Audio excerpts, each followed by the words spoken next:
نزلنا الذکر وإنا له لحافظون صدق اللہ العظیم۔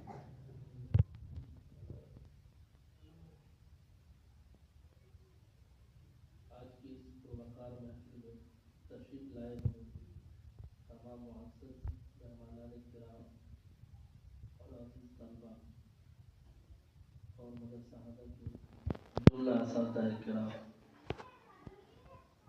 یقیناً آج ایک خوشی کا دن ہے، ایک تاریخی دن ہے اس اعتبار سے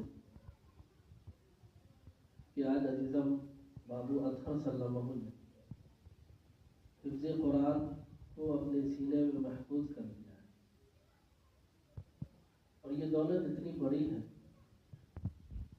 کہ اس دولت کی کوئی قیمت دنیا میں نہیں، کوئی قیمت نہیں۔ دنیا کے اندر جتنی دولت ہے ان سب کی قیمت ہے،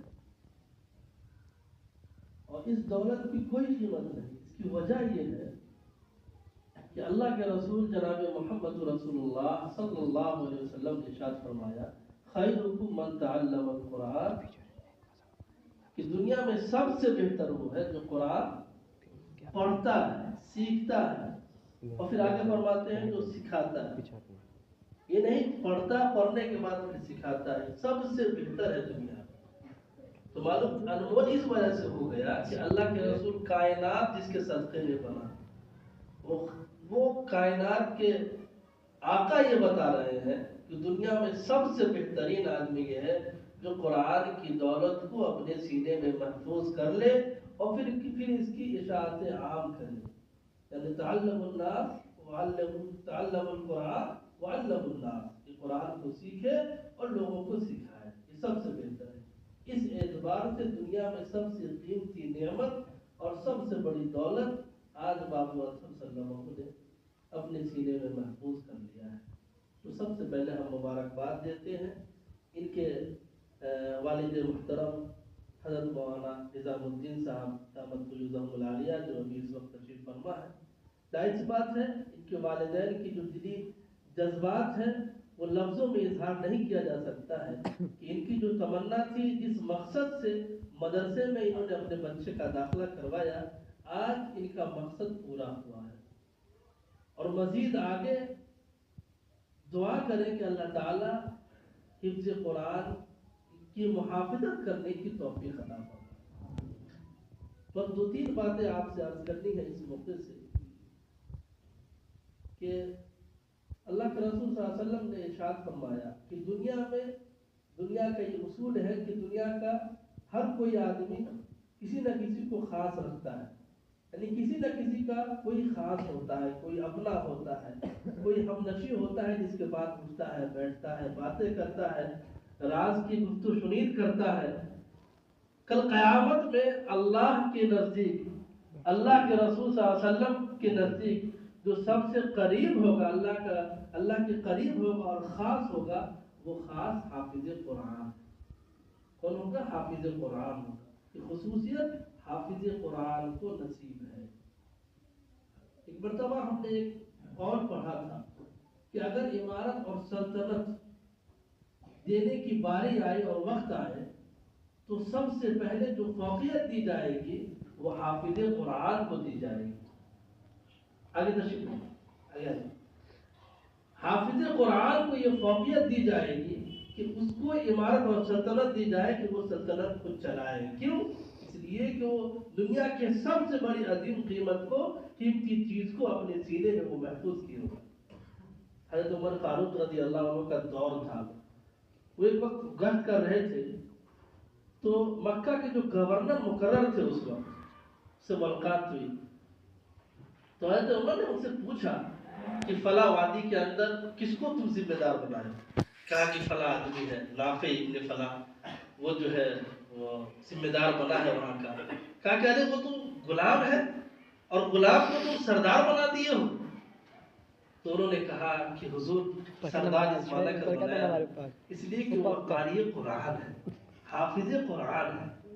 حضرت عمر خوش ہو، کہا کہ واہ، کیا تم نے سردار چنا ہے، کیا تم نے سردار چنا ہے، واقعی وہ سردار بننے کے لائق ہے۔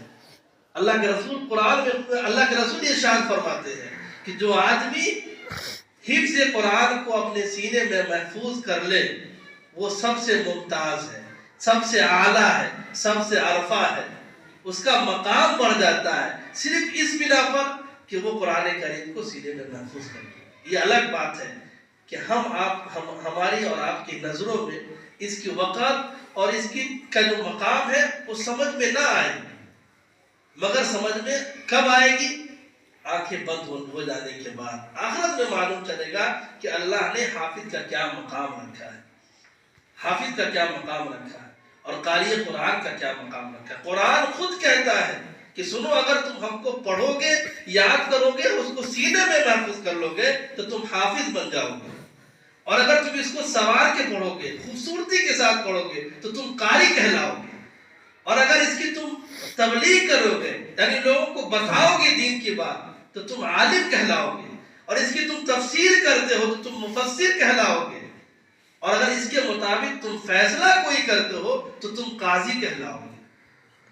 اور پھر عام لوگوں سے کہا، قرآن یہ کہتا ہے کہ اگر تم اس کے مطابق اپنی زندگی گزارتے ہو تو یاد رکھو تم جنت کے داخلے کے حقدار ہوگے۔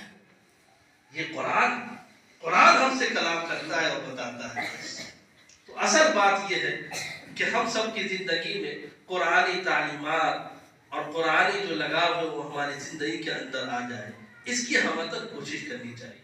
جو طلبہ عزیز قرآن کی دولت کو حاصل کرنے کے لیے مدرسے میں آئے، اس کا بھی ایک مقام ہے۔ یاد رکھیں، اللہ چاہتا تو آپ کو بھی کہیں نہ کہیں بمبئی، دلی، بنگلور کے اندر کسی کارخانے میں کام میں لگا سکتا تھا، مگر اللہ نے ان تمام الجھنوں کو سے بچا کر کے مدرسے میں بھیجا، اور آپ کے ماں باپ کے دل کے اندر یہ بات ڈالی کہ تم اپنے بچے کو مدرسے میں قرآن پڑھاؤ۔ یہ سب سے بڑی دولت، یہ انعام ہے اللہ۔ یہ تو آپ کے والد ہیں جو مدرسے میں پڑھنے والے طلبہ ہوتے ہیں، وہ زیادہ تر گھر سے معذور ہوتے ہیں، مزدور کے بچے ہوتے ہیں، غریب کے بچے ہوتے ہیں، ایسے لوگوں کے بچے ہوتے ہیں جس کی معاشرے کے اندر کوئی قدر و قیمت نہیں ہوتی ہے، مگر اللہ اسی قرآن کے ذریعے سے اس کے جو وقار ہوتا ہے اس کو بڑھا دیتے ہیں، اس کی وقار کو بڑھا دیتے ہیں۔ ذرا تصور کیجئے کہ جنازہ رکھا ہوا ہو، ایک آدمی کے پاس 4 بیٹا ہو اور جنازہ رکھا ہوا ہو، اس میں سے ایک بیٹا لنگڑا ہے جو حافظ قرآن ہے، ایک بیٹا ڈاکٹر ہے، ایک بیٹا انجینئر ہے اور ایک پروفیسر ہے۔ اب باپ کا جنازہ رکھا ہوا ہے، لوگ کہیں گے چلو جنازہ تیار ہے، اب جنازہ پڑھانے والے آگے آ جائیں، انجینئر صاحب آپ آگے آئیے، کہا کہ نو میں نہیں پڑھا سکتا، پروفیسر صاحب آگے آئیے جنازہ پڑھائیں، کہا نہیں ہم سے نہیں، ڈاکٹر سے کہا جائے گا آپ آگے آئیے، نہیں۔ پھر بعد میں کہا جائے گا کہ وہ حافظ قرآن جو ان کا لڑکا جو لنگڑا ڈولا ہے، کہا ہے بلائیے، حافظ صاحب آئیے آگے آئیے، پوری صف کو چیرتے ہوئے آگے آئیں گے اور وہ امامت کرائیں گے، یعنی جنازہ کی نماز پڑھائیں گے۔ یہ مقام ہے حافظ۔ بڑے بڑے افسر، بڑے بڑے انجینئر صفوں میں کھڑے ہوئے ہیں اور امامت ایک ادنا سا آدمی کرا رہا ہے، کیوں؟ اس لیے کہ وہ حافظ قرآن ہے۔ یہ مقام اللہ نے قرآن کی دولت سے عطا کیا ہے۔ اسی لیے میں کہتا ہوں بار بار آپ لوگوں سے کہ آپ اپنی حیثیت کو خود سمجھیے۔ بھلے دنیا کی نظر میں آپ کمتر ہو سکتے ہیں، مگر اللہ کی نظر میں ایک خاص مقام ہے آپ کا، ایک خاص مقام۔